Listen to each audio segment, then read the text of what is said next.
Hello, Archie Dunlop here with Talking Astrology with Archie. In this video, I'm going to be looking at the week starting on Monday, April the 1st, 2024. And of course, this week runs through until Sunday, April the 7th, 2024.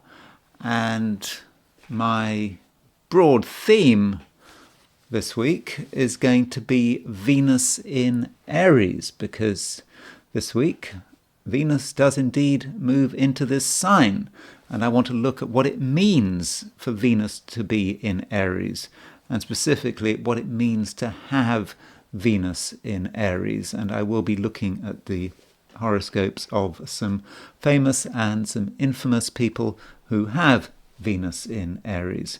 But I need to give a broad structure of this video so you kind of know what's going on. The first thing I'm going to do is I'm going to look at the main events astrologically this week. Venus moving into Aries is one of these events, for example. And so having gone through these events, I'm going to look at Venus in Aries in terms of what it means to have Venus in Aries. And so I'll go through a few charts. I don't know, I count maybe 10 charts that I've got, maybe a bit less, 9 charts, something like that. Yeah, 9 charts of people I've been looking at recently who do have Venus in Aries. Then I'm going to switch to the I Ching. And I would remind you that if you don't want me to look at your I Ching, if you don't want an I Ching forecast, you don't have to have one. My I Ching forecast is only for the people who actually watch it. If you don't watch it, it doesn't apply to you. So when you get to the part of a video where I start talking about I Ching and you don't want your I Ching done, you don't have to watch it. You can watch something else. I'm sure you'll find something else on YouTube to amuse yourself with. And if you do watch my I Ching forecast, I'll be looking at it in terms of 4 broad categories. A general category, then I will look at money, then career and business, and finally relationships. Let me now start off with the positions of the planets this week. So what we have here is a chart for the beginning of a week. I mean, the very beginning of a week. This is when Monday starts in New York. Midnight. April Fool's Day, April the 1st, 2024. The moon starts a week in New York at 29:57 minutes Sagittarius. So the moon is just about to go into Sagittarius at the beginning of a week. Something else we should notice is that Mars is starting to make a conjunction to Saturn. Now, this conjunction between Mars and Saturn is actually not exact this week, but it's getting stronger. Mars and Saturn represents frustration, things becoming increasingly difficult, and there may be in some quarters an obsession with perhaps death and destruction. Venus conjunct Mars. So that is something we have to watch out for. When I do my daily forecasts over the next couple of weeks, I will be talking about this Mars conjunct Saturn in a lot more detail. And the other thing which really is quite important is that today, or Monday, or it could be Tuesday, depends on where you are, Mercury goes stationary retrograde. I did talk about that in my forecast for the weekend. So on Monday, Mercury comes to a standstill. Okay, it could be Tuesday if you're in Asia, Australia, New Zealand. In fact, in quite a lot of places, it depends where you are. So Monday or Tuesday, Mercury goes stationary retrograde. People talk about this a lot in astrology. When Mercury goes stationary retrograde, things become more confused, they become delayed, plans just don't happen. And anything connected with Mercury, for example, communications, messages, can just go astray. And so often the advice is, well, don't send messages while Mercury is retrograde, and Mercury stays retrograde until April the 25th. Of course, we can't completely isolate ourselves for 3 weeks while Mercury is retrograde. It's just not going to work, is it? We do sometimes have to be in touch with people. But if we have a choice, maybe we should delay things until after May the 25th, or at least the big plans. If we've got some really big project planned and we can delay it, yes, then we should push it forward. Or we should just allow more time to get things done. So that is Mercury retrograde. It's a feature of this week, and it is a feature until the end of April. So yeah, April the 25th, I think, is the day when Mercury stops going retrograde and starts going forward again. As far as other things are concerned, in fact, I would have said there's not a lot going on this week. Wednesday, Mars quintile Uranus. That's Mars, Wednesday the 3rd. Mars quintile Uranus. Mars is 72 degrees from Uranus. Quintiles are about style. Mars quintile Uranus. People adopting quite a stubborn style, but a style which is almost revolutionary. Mars quintile Uranus, wanting to stir things up. And perhaps some people are going to want to make a special effort to seem dangerous, even if they're not dangerous. Perhaps they feel if they give the impression of being dangerous, then that's the best way to get results. Look at people walking the streets. There are some people walking the streets who maybe want to show themselves to be tough, the kind of people that could kill you if you look at them the wrong way. Well, I mean, these people do exist, but we do have to consider the possibility that it might just be a question of style. Then, on April the 5th, Venus moves out of Pisces and it moves into Aries. That is quite a big sign change. Venus in Pisces, the sign of its exaltation, in a water sign. Things were very nice. A lot of sensitivity there. Venus then moves into Aries. And that is a different energy. People wanting results. Even at the expense of politeness. Venus in Aries, Venus doesn't really work very well in Aries, after all. Venus rules Libra. Libra is a nice place for Venus to be. The opposite sign, Venus in Aries, no, that doesn't work well. It's just because it's just too assertive. Venus doesn't want to be assertive. Venus is a more gentle planet. It's about relating, finding the connections between people, not the differences. So you can see how Venus in Aries doesn't make a lot of sense. It's problematic. Of course, that is a generalization. And when you are judging someone's Venus in Aries, you have to consider the whole chart.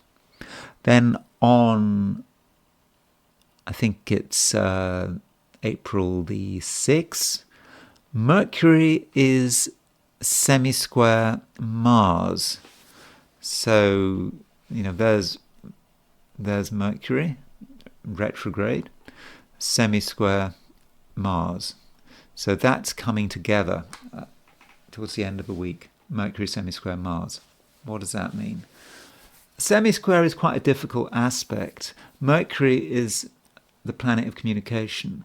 Mars is the planet of aggression, angry words, people getting annoyed about things. If people want things done, they don't ask in a polite way. They're quite rude about it. And that kind of links with Venus in Aries. So you've got Venus in Aries, quite pushy, combined with the fact that you have got Mercury semi-square Mars. We may be hasty, too hasty, in the way we communicate, using strong words that simply aren't appropriate.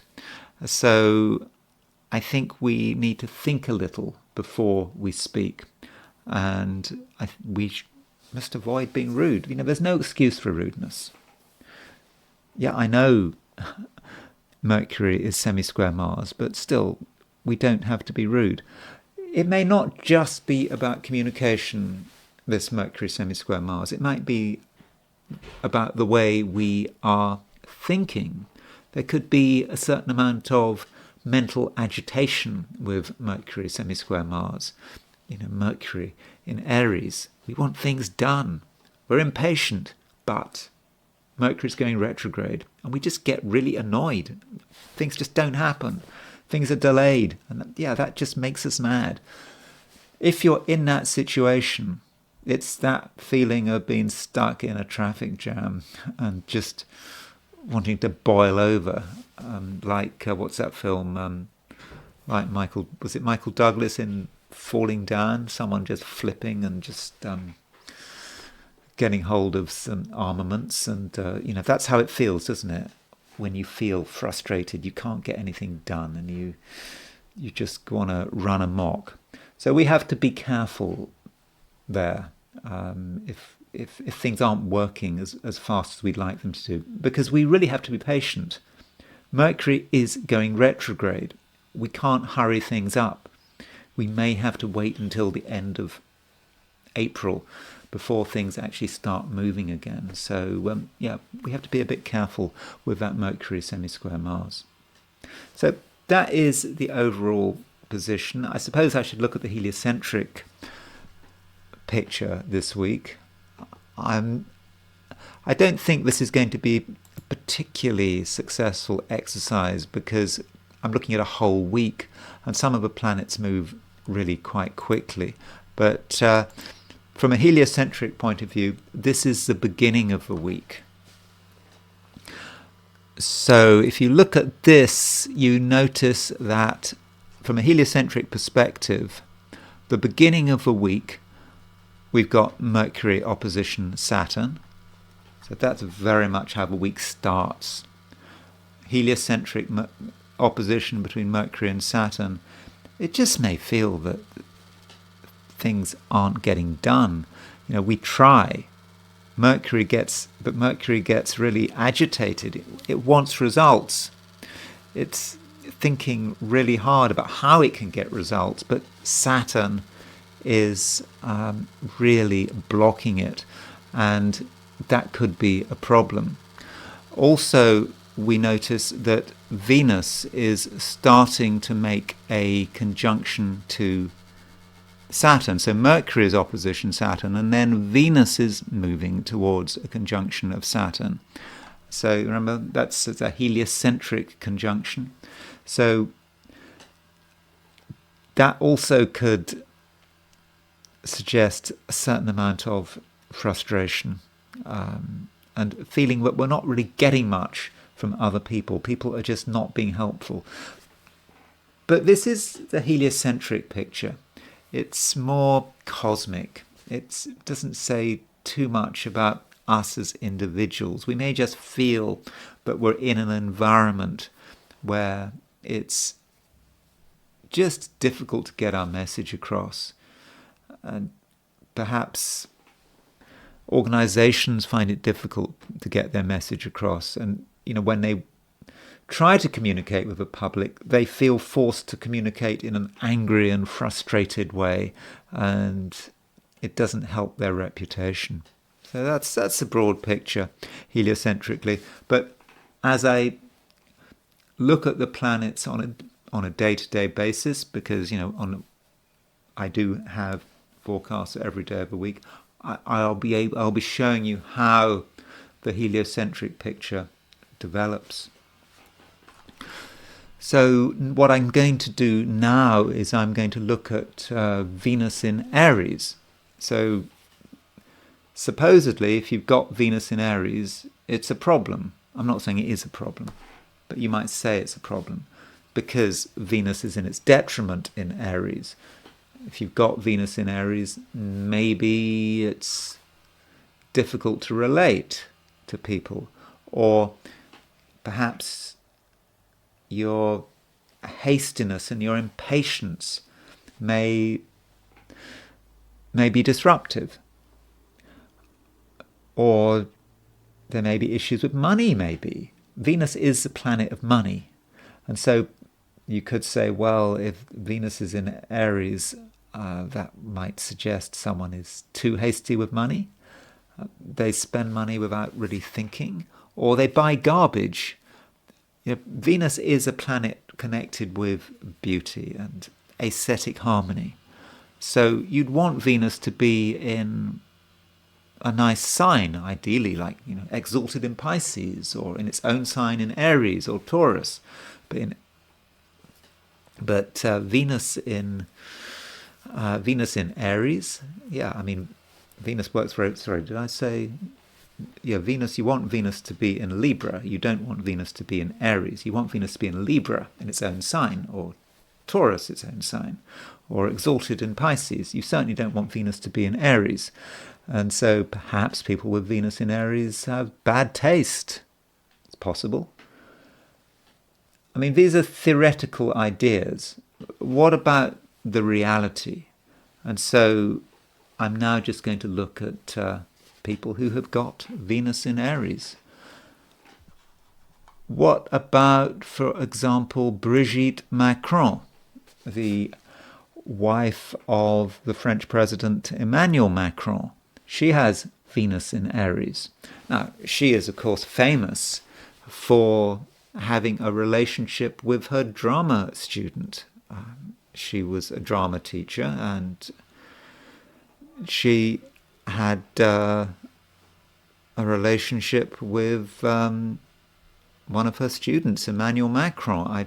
I'm not quite sure on the details about when the relationship actually started, but he was in her teens. I would have said that relationship was inappropriate. And you could say that is all about Brigitte Macron's Venus in Aries. There is Venus in Aries. That's Sun in Aries, Moon in Aries. She's got 3 planets in Aries. So you could say that Venus in Aries, this is not a projected planet. Brigitte Macron, obviously a woman. I know people have been suggesting otherwise recently, but a woman with Venus in Aries, Sun in Aries, Moon in Aries is going to be quite assertive, and she's going to want her way. There could be a certain amount of selfishness about it, doing what she wants. Venus in Aries. Lust. She wants to have a relationship with her student. Okay, he might have wanted it as well, but that could be Venus in Aries, not in a great sign, in its detriment. I mean, there is a mitigating factor that she has Venus in Aries, which is in the sign of Mars. Her Mars is in Taurus, which is in the sign of Venus. So she has got a Venus-Mars mutual reception. So you could say, in some respects, that is quite a strong Venus. And yes, I suppose that's more about her being a strong woman. And she gets to have a relationship with her teenage student, and teenage student ends up being a president of France. Okay, that's how Venus works. In her case, it's quite an extreme case. I mean, I suppose we should look at how her chart links with her husband's chart, Emmanuel Macron. Remember the age difference. He's born in 1977. She's born in 1953. What's that, 24 years, 25-year age difference? So as far as the connections between the two are concerned, there is Emmanuel in the middle, and there is his Venus at 21 Sagittarius.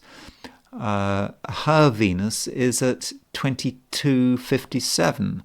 So her Venus was, and her Sun and her Moon, all that Sun, Venus, Moon combination was picking up on Emmanuel's Venus in Sagittarius, and I suppose teenage Emmanuel thought that he had found his perfect woman, because Venus trine Venus.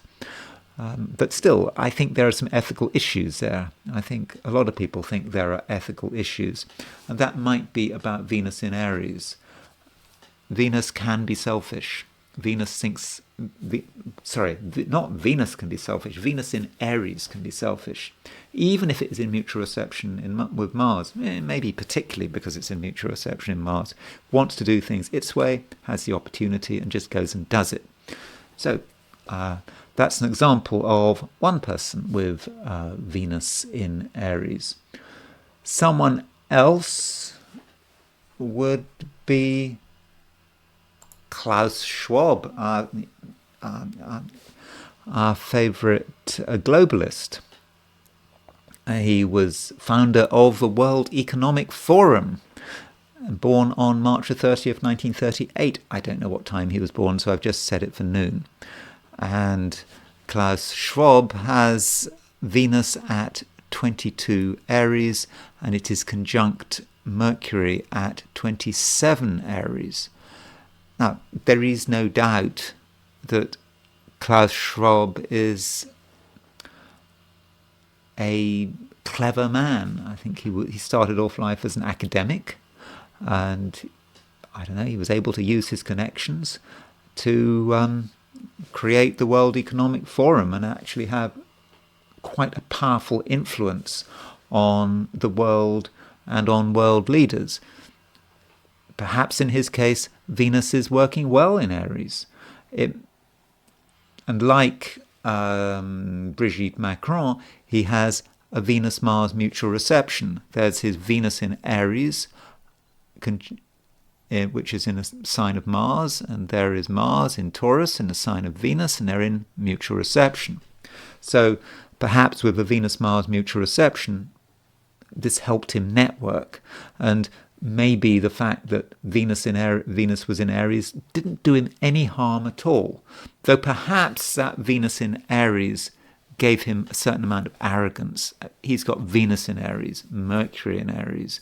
Venus-Mercury conjunction in Aries is someone who's very good at showing off their talents. Venus-Aries conjunctions can be about business success, they can be about artistic success.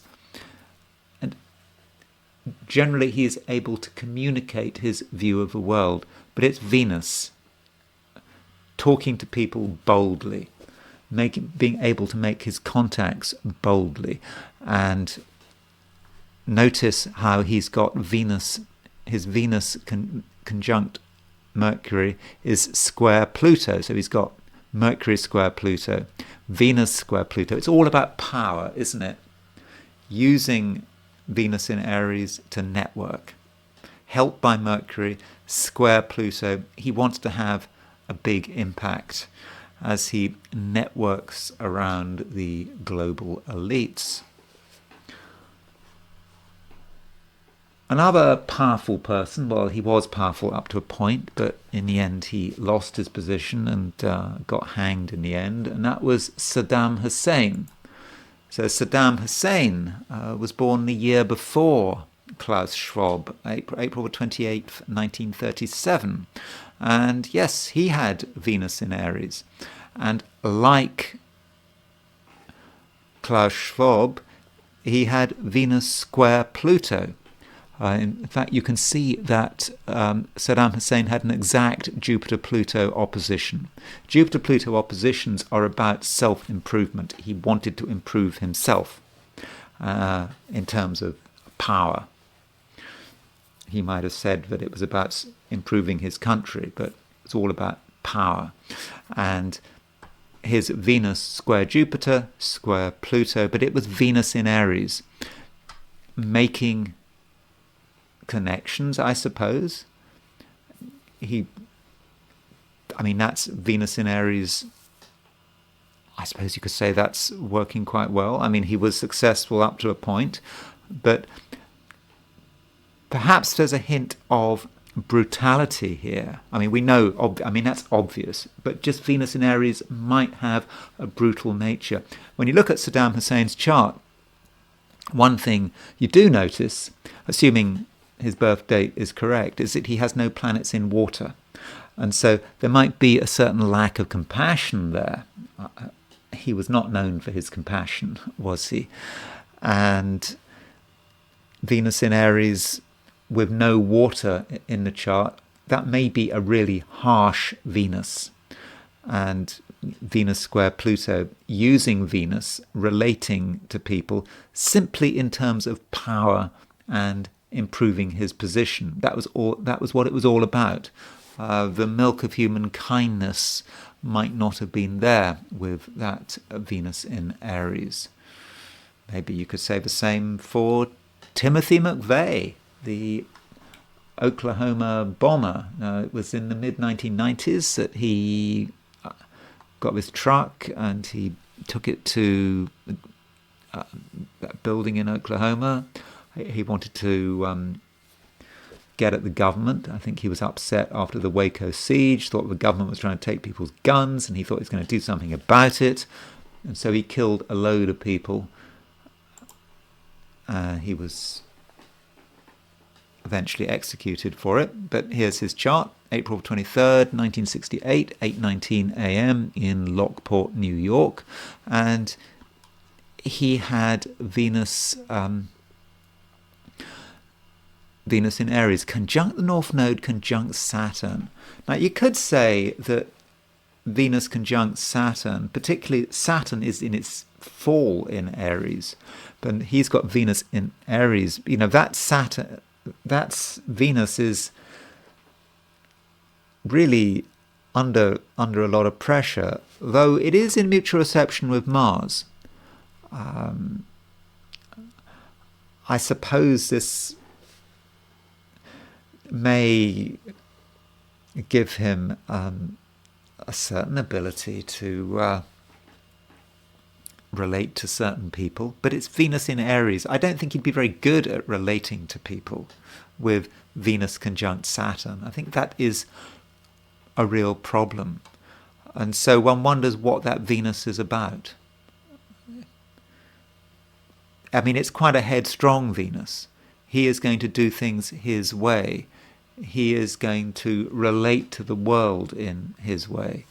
And with Venus in mutual reception to Mars, maybe that says something about how it worked. But not an easy Venus to make sense of, I would have said. And particularly as Venus is a female planet. We saw that with Klaus Schwab, I think he is able to use his Venus in terms of networking in quite an egotistical way I believe in an egotistical way to get the World Economic Forum together. I don't think Timothy McVeigh was quite so successful. Perhaps he didn't live long enough to make any use of his Venus. But he certainly had Venus in Aries. Someone who wasn't projecting their Venus was Sarah Palin. So remember her? She was John McCain's vice presidential candidate in 2008. And she's born February 11th, 1964. I don't know what time she's born. So these are the noon charts. And she has Venus in Aries. So in a female chart, you'd expect Venus in Aries to be more personal, to say more about who the person is, and I suppose in her own way, she was quite dynamic, quite impulsive. I don't think she even saw her full first term as governor of Alaska through. So there was a bit of flakiness, I think, to Sarah Palin. But you might expect that with Venus in Aries. And this Venus in Aries, it's not in mutual reception with anything. I mean, Mars is in Aquarius. The Sun is in Aquarius. No, there are no mutual receptions there. Notice that Sarah Palin doesn't actually have any planets in water signs. That's kind of interesting. There is perhaps a harshness to that Venus, but that Venus wants to be heard. I know that Saddam Hussein had Venus in Aries with no water signs, but that was Venus, feminine planet. So in some ways, Saddam Hussein might have been projecting that Venus. But with Sarah Palin, it's her Venus. This is who she is. This is who she is as a woman. And she wants things done her way. And perhaps she's a bit impulsive in terms of what she says. And that might have, perhaps at times undermined her reputation, although she certainly had a big following on the conservative side of things. But still, there is her Venus in Aries. Another conservative female politician who has Venus in Aries is Marjorie Taylor Greene. I don't know a lot about her. I think she's a congresswoman from Georgia, born on May the 27th, 1974. And, she causes a lot of trouble, doesn't she? Biden's State of the Union speech, she was making her presence felt. Wasn't she wearing some hat? And she wanted to push the case of a young woman who'd been killed by an illegal immigrant. I'm not saying that she was wrong to push her case. I'm just pointing it out that her behaviour was perhaps a little brash. And sure enough, she's got Venus in Aries. Venus in Aries square Mars in Cancer. With that Venus in Aries square Mars in Cancer, there is a certain charisma there. But when you've got hard aspects between Venus Mars, it's often a charisma that appeals to a certain group of people. Some people really like the way she presents herself. Other people are not so happy about it. So it's quite a divisive kind of charisma when you've got that Venus square Mars. But it is nonetheless charisma.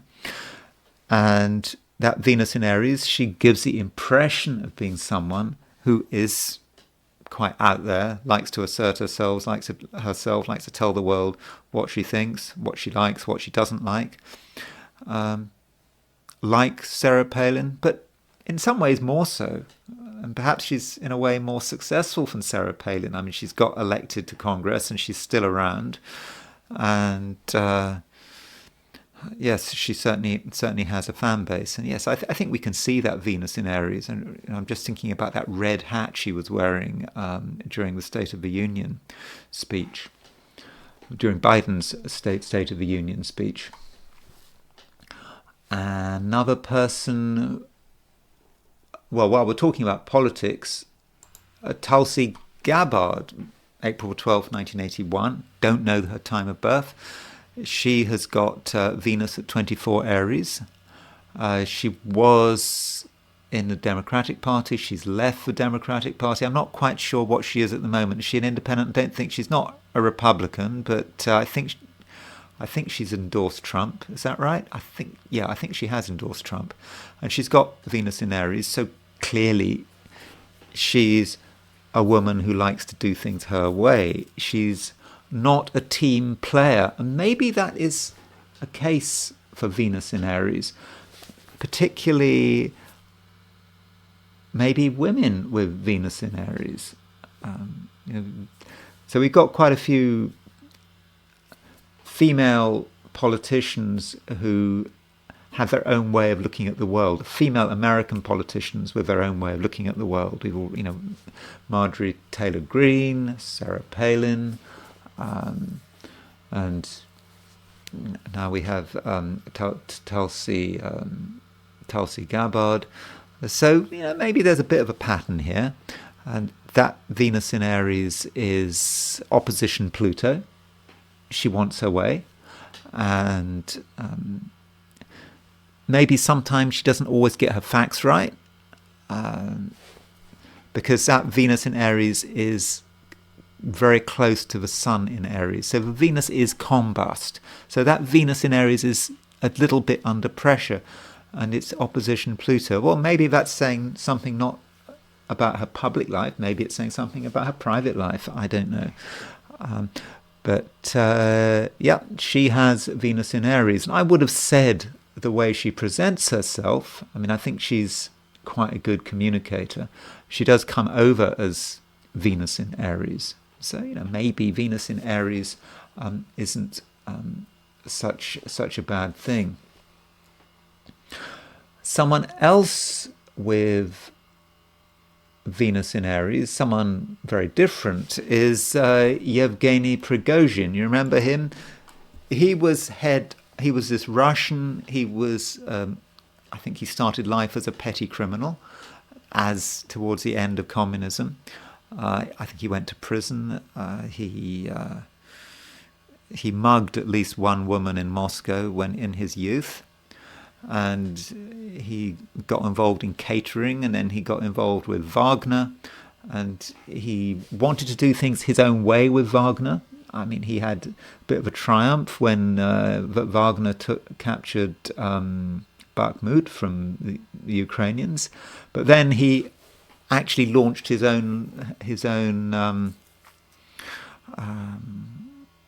was it a coup? No one was quite sure what he did, but Russians died because of him.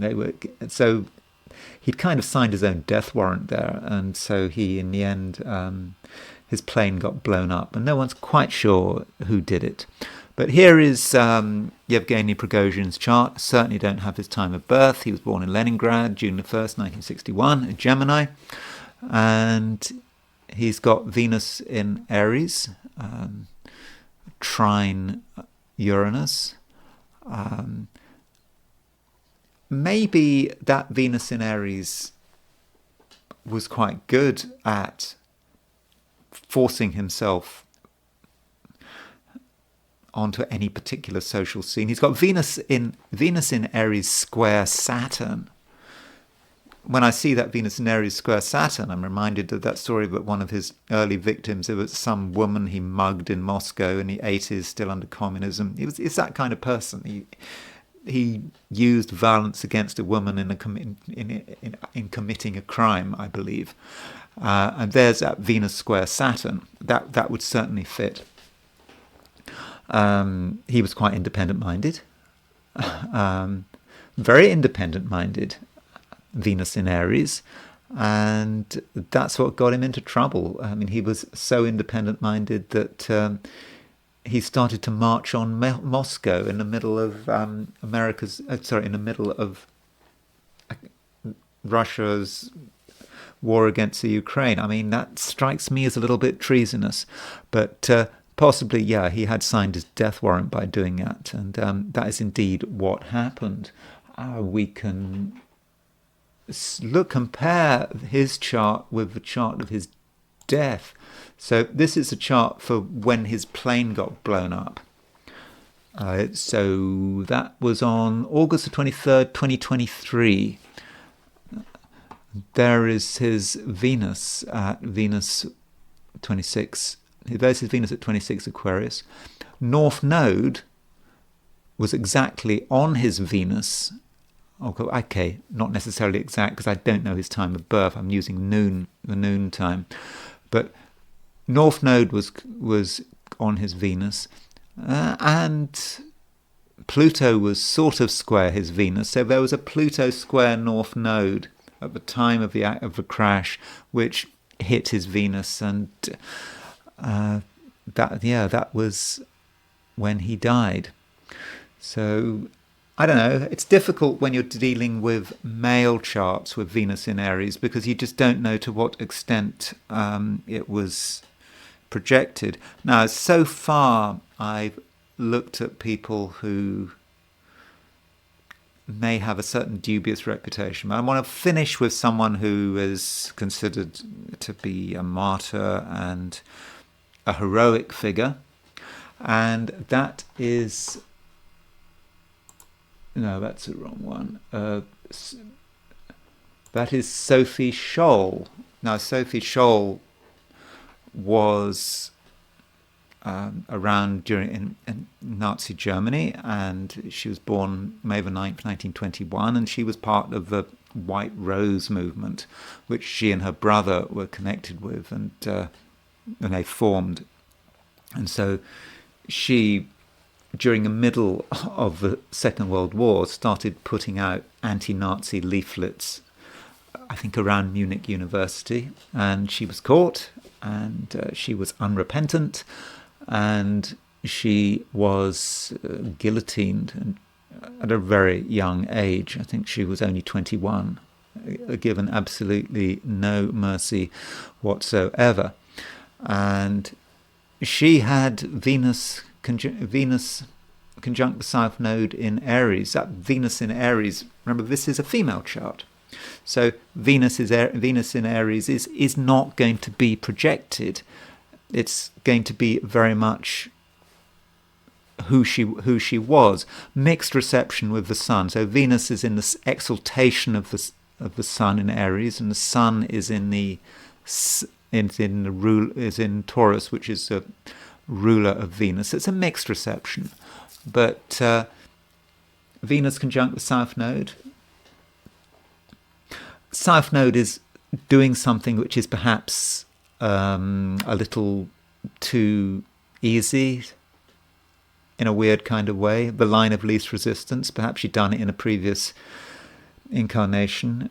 You know, it was quite a foolhardy thing to be doing. I mean, obviously a heroic thing, but surely she would inevitably have got caught.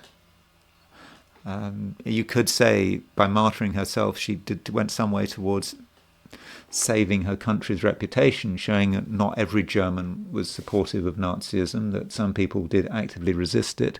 But Venus conjunct the South Node is maybe indicating this is someone who perhaps did something that was just, I mean, heroic, but perhaps foolhardy. And so that's her chart. You could look at her moon in Gemini. A female planet, moon in Gemini, likes to communicate, would love to create leaflets criticizing a government. That's moon in Gemini. So you could say that that sort of fits Venus in Aries. But what about when she was actually executed, the day of her execution? What was going on? So what I did was I used solar arc directions I moved every planet in her chart 1 degree for 1 year. And what I was able to do was I was able to move forward some wider configuration. Now let me explain what I mean by this before I look at the solar arc directions. Firstly, I want to stick with the natal chart for a little longer. She had a semi-square, and we do have a time of birth here, 11 p.m.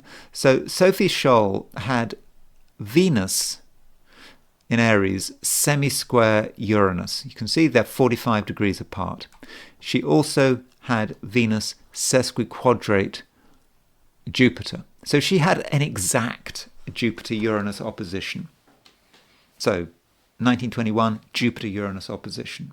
So what is the principle of Jupiter-Uranus? Okay, one view, Reinhold Ebertin, in Combination of Stellar Influences, calls it the thank the Lord aspect. And is there a religious nature to it? Well, I believe that Sophie Scholl was very religious, and I think part of what she did was she saw it as some kind of religious obligation, and I think she saw the spirituality of what she was doing, and she was able to look beyond her own death. So you could see that in terms of that Jupiter-Uranus opposition. Jupiter-Uranus opposition also wants freedom. It could be a freedom fighter. Maybe she was, not maybe, she was looking towards a day when Germany would be free from Nazism and everything restricting her. And so that Jupiter-Uranus opposition was semisquare sesquiquadrate her natal Venus. So it would have coloured her Venus in a big way. So Venus conjunct Venus in Aries, semisquare Uranus, sesquiquadrate Jupiter. And I suppose she was very confusing to the Nazi regime when they caught her. She was supposed to be, she was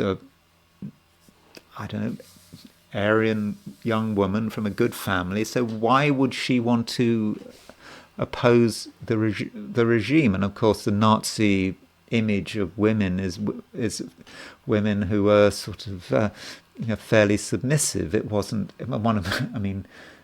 Where women were supposed to stay at home. One of the reasons that, there are many reasons, but one of the reasons why perhaps the German war economy suffered was because German women didn't go to work, whereas in Russia and the United Kingdom and the United States, women poured into the factories while the men went to fight, but not in Nazi Germany. So, with that Venus in Aries hitting the Jupiter-Uranus opposition, she would have stood out, and you can see how she would have felt that she just didn't fit in with what was going on in her country. Okay, so going back to the solar arc directions, so we move every single planet in her chart 21 degrees, and so let's look at the solar arc directions. This is the solar arc directions of February the 22nd, 1943, when she was guillotined. And so we've got her, in the middle we've got her natal chart. On the outer wheel is the directed chart. Now you can see that solar arc directed Uranus is at 0 degrees Aries. It's directed to the Aries point. Jupiter is at 29 degrees Virgo. In other words, it's directed pretty much to 0 degrees Aries. And so, 0 degrees Libra. And Venus has been directed to exactly 15 Taurus. We can therefore see how important the solar arc, the Aries point actually is. When you move this Jupiter-Uranus opposition, semisquare sesquiquadrate Venus, 21 degrees, it moves onto the Aries point. The Aries point is the world at large, communicating to the wider world. And so when she was executed, that was when her message got out. That's when the whole world found out about it. I think that they were, the British found out about it, and they were copying. They were dropping leaflets over Germany with copies of with quotations from the White Rose. So that's the Aries point at work. You have something personal in your own natal chart, like Jupiter-Uranus opposition, semisquare sesquiquadrate Venus, but when it gets directed onto the Aries point, at least in Sophie Scholl's case, that's when it gets released to the wider world. Okay, it might not have been very pleasant for her, this trial, that she, that the trial was would appear to be pretty awful, where she was sentenced to death by the judge, Roland Freisler. Roland Freisler, by the way, he had an exact Jupiter-Saturn conjunction in his chart, the judge who sentenced her to death. But it was all in the open. It was all in public, and so I think there you are really seeing the Aries point at work. So those are a few charts with Venus in Aries. It's difficult to generalize about Venus in Aries because you really do have to consider the wider chart. But I think it may be easier to generalize Venus in Aries in female charts than in male charts. At least that's a possibility. I now want to look at the I Ching for today. Now, just a reminder, if you do not want your I Ching done, then you can stop watching this video. This I Ching reading is only for people who are listening to my forecast. I started with a question, and my question was, what is the week starting on Monday, April the 1st, 2024, going to be like for those watching the I Ching section of this video? And the first hexagram I got was conflict. I mean, it is as it is, conflict. At the beginning of the week, it is going to be difficult to find agreement. There are going to be people with different views of the world, and we should expect arguments. That really is possible. Maybe this is necessary. We can't just say that, oh, well, we should agree with everyone all the time. Let's avoid trouble. There are some situations where we actually have to accept that a conflict is necessary. Two different views have to meet. Maybe there can be compromise, but maybe one of those two views is wrong, and it needs to be decisively knocked out. So that is one way in which conflict could work. But just don't try to be harmonious.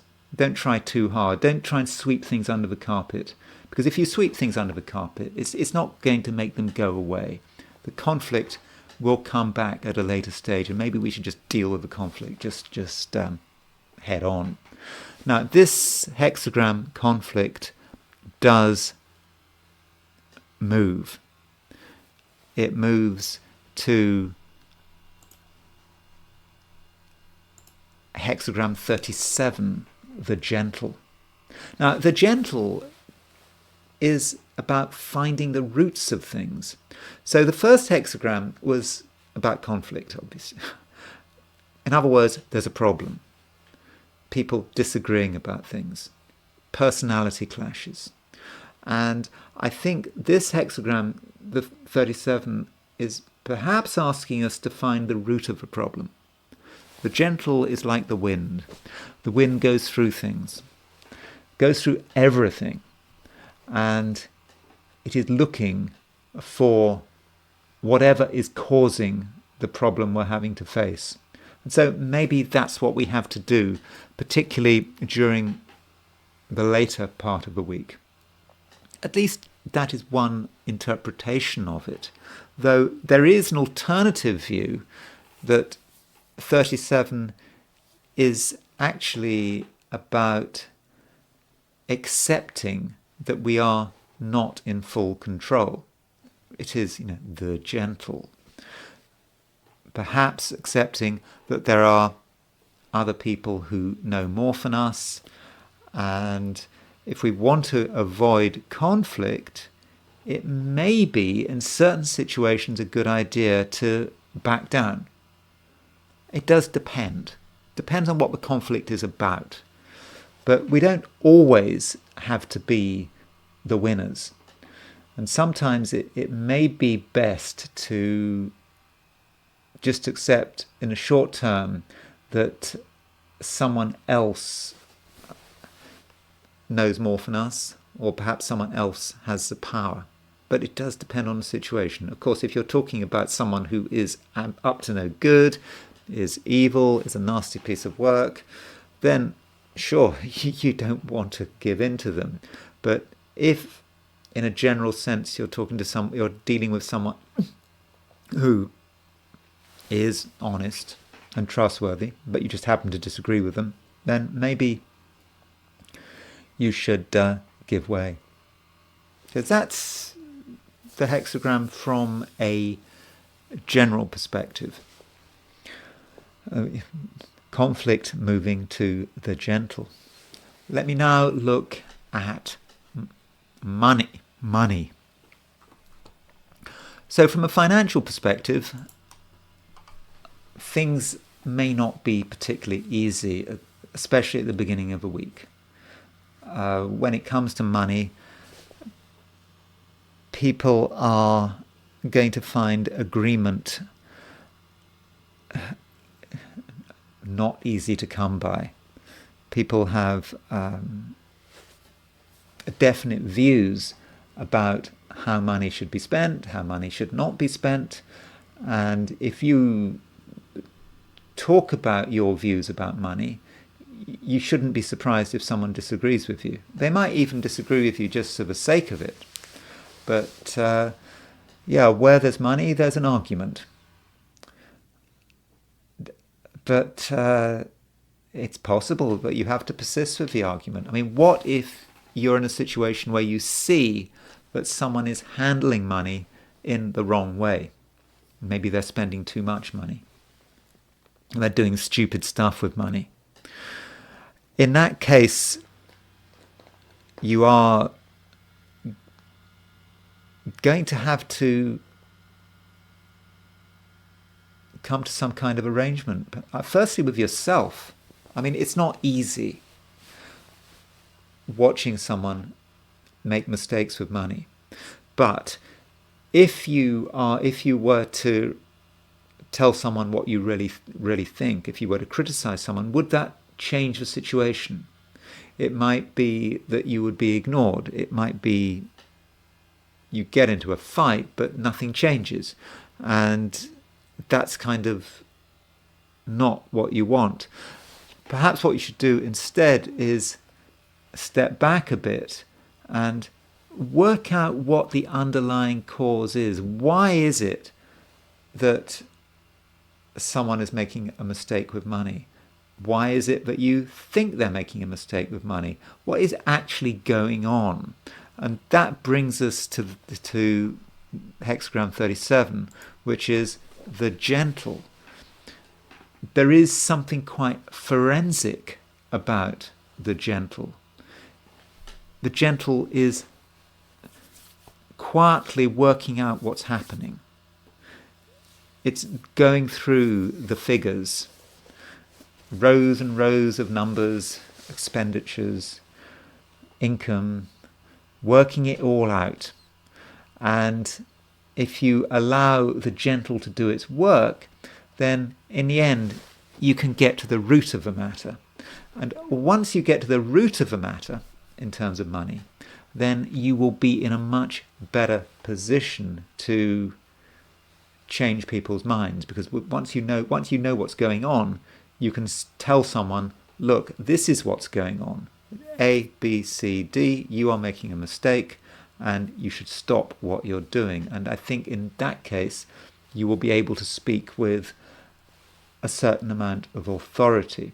Though, consider the possibility that this is not about another person being careless with money. It might be about you being careless with money.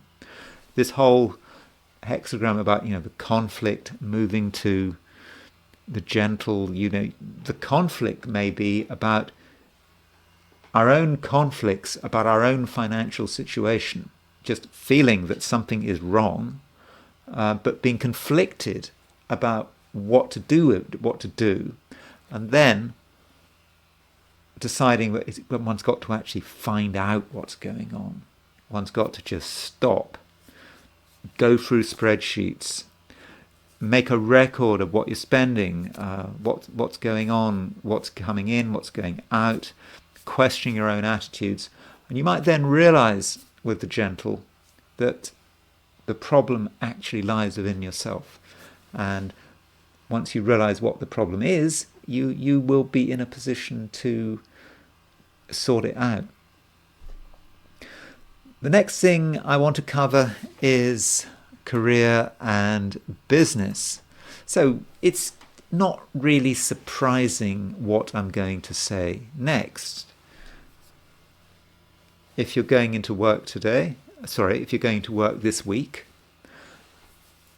if you're working, then there could be disagreements. There are going to be many different ways of doing things. You will have ideas about the way something should be done, but workmates, employers, employees, they may disagree with you.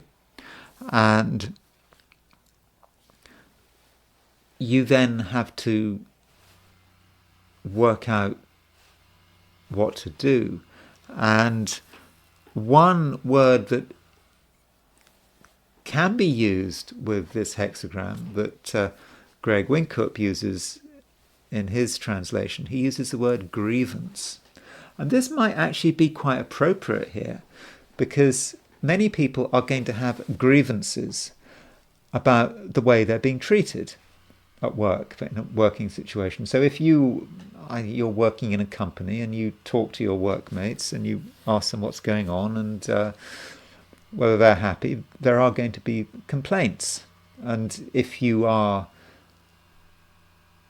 an employer, you run a business and there are people working under you, not everyone is going to be happy, I don't think. And there will certainly be complaints. At least people are wanting to complain. Will they complain? I don't know. But there is a general sense of malaise here. I'm not saying it's a serious situation. Remember, this I Ching reading is just for the week. It's not for the whole year. But there are things that just aren't working very well, and there are disagreements. And these disagreements can't be sorted out like straight away. One does have to be patient, and one mustn't have a fight for the sake of it. So if you find at work that you and someone else disagree, maybe you need some time to work it through, and perhaps in the short term, maybe accept the situation. And that might then allow you to move to the second hexagram, which is the gentle. So if there is an issue with some aspect of your working life, then you need to give yourself time to work out what it's all about. And maybe there's an organizational issue. A lot of work, isn't it, done by psychologists and so forth, talking about organizational psychology and how the wider organization works. So if you're in a company, and particularly if you're in a position of authority, then maybe there needs to be an organizational focus to find out what the problem is, because you may be talking about an organization that actually is not working very well. And the gentle is about the wind. It's going through the organization. It's working out where the problems are, where the fault lines are, and finding out what is making the organization function inefficiently. It will take time to work out exactly what the problem is, but I think the gentle, in the end, will find the answers. And once you find the answers, you've got to do something about it. You've got to accept that there's a problem and be prepared to perhaps submit to someone else's authority in the end, particularly if you think that you yourself might be partly responsible for that problem. Finally, I want to look at the week's I Ching from the perspective of relationships. All kinds of relationships, whatever the relationship is about. And conflict is obviously not the kind of hexagram you want to have, but it does indicate that certain relationships are not particularly harmonious. We're talking about one-to-one relationships where two people have maybe different priorities, their personalities may clash, and it may well be the case that there is a fundamental incompatibility there. And it could be one just needs to accept that you and someone else just shouldn't be close to one another. That's especially the case if you've just met someone or you've just had to start dealing with someone. And if you met someone yesterday and you're already arguing with them, it's not going to get any better, really. And it's probably not worth the effort trying to fix the problem. But then there's the question is, what if the relationship is important? Someone you've been with for years, maybe decades. Maybe it's a professional relationship, but can't just be given up because you don't get on with them. Well, in that case, it's going to need some work, and perhaps the hexagram 37 gives some clues about the kind of approach you should be taking. So hexagram 37 is the gentle. It's about trying to find the root of the problem. Because it does seem that, if you have been with someone for a long time, if you're in an important relationship, and there are disagreements, if there are conflicts, which I think is very likely, your initial ideas about what that conflict is about may actually be wrong. Yeah, you might be arguing about something, but that something you're arguing about isn't the real issue. If you weren't arguing about whatever, Gaza, or if there's a political argument, or if you're arguing about I don't know, what you want to do, or where you want to spend money, whatever you're arguing about, that thing you're arguing about isn't the issue. There's some underlying issue that's more fundamental, and 37 is about finding that underlying issue, and it's about really going to the heart of a problem. It's not going to happen in a flash, in a moment. It could take, well, I suppose this is a weekly I Ching, so I suppose it's relatively short term. Well, it's certainly saying it's going to take a few days to really, really get to the bottom of it. But overall, the gentle is a fortunate hexagram, and if a relationship needs to be maintained and there have been conflicts, then this hexagram suggests that you are going to get to the bottom of the matter, and you are going to at least go some way towards resolving a problem and certainly finding a greater level of harmony. And that's it for this week. I think it could be I'm not going to say it's a difficult week, really, because from an astrological perspective, there's not a great deal going on. Yeah, I know Venus is going into Aries, and I know that Mercury is semisquare Mars, and certainly that Mercury semisquare Mars, that could feed the kind of conflict that I was talking about through the I Ching.